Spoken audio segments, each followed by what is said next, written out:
So a lot of property owners, they constantly get contacted by the cell tower companies or their vendors, especially if your lease is later term. They'll try to reduce the rent. They'll use a bunch of different tactics to do it. If you don't agree to a rent reduction, doesn't mean your tower is going to be taken down. I do think that the most important thing is to identify who's on your tower.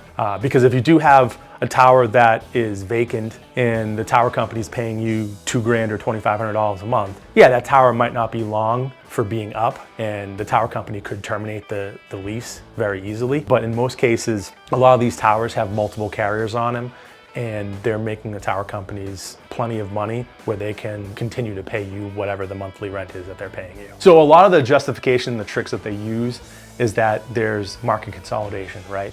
So Nextel sold to Sprint, which Sprint sold to T-Mobile. So any towers that they had in their portfolio that maybe had Sprint and T-Mobile on the tower, they would say, well, hey, there's been a market consolidation, we're making less money.